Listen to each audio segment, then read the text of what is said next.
મોરબી તાલુકા સેવા સદનમાં sub registrar કચેરી ખાતે જે ઈ સ્ટેમ્પિંગની કામગીરી કરવામાં આવતી હતી, જે બંધ કરવામાં આવી છે, જેથી કરીને લોકો હેરાન થઈ રહ્યા છે।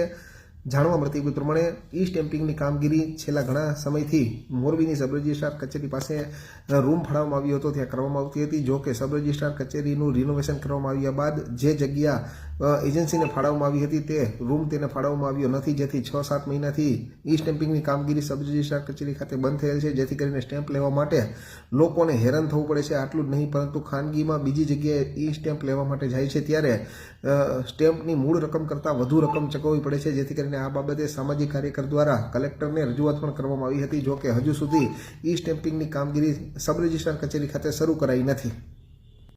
મોરબી જિલ્લા કલેક્ટર સાહેબને મેં અને ડેપ્યુટી કલેક્ટર સાહેબને મેં અરજી આપેલી હતી કે સ્ટેમ્પનું કામ બંધ છે, સ્ટેમ્પનું કામ ચાલુ કરાવો, કારણ કે ઓનમાં સ્ટેમ્પ લેવા પડે છે।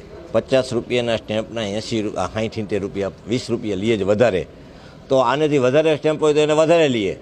તો આ બાબતમાં મેં સરકારને અગાઉ પણ રજૂઆત કરી હતી કલેક્ટર સાહેબને, પણ બધાએ કોઈ ધ્યાન દીધું નહોતું। એના માટે અત્યારે અમારે અહીંયા પહેલાં સ્ટેમ્પિંગમાં વ્યવસ્થા હતી બેસવા માટેની અંદર, પણ અત્યારે તે લોકોએ રિનોવેશન કામ ચાલુ કરવા હોવાથી જેથી એમને એમ કહ્યું કે અત્યારે તમે તમારું લઈ લ્યો, પછી તમને જગ્યા ફાળવશું એવું કહેલું હતું। અમને લેટર પણ આપેલો હતો, એ મેં ઉપર મોકલાવી દીધો છે। એવરોન stock holding corporation of India limited through એવરોન લોજિસ્ટિક પ્રાઇવેટ લિમિટેડને કામ સોંપવામાં આવેલું છે, તેના વતી અમે અહીંયા કામ કરીએ છીએ।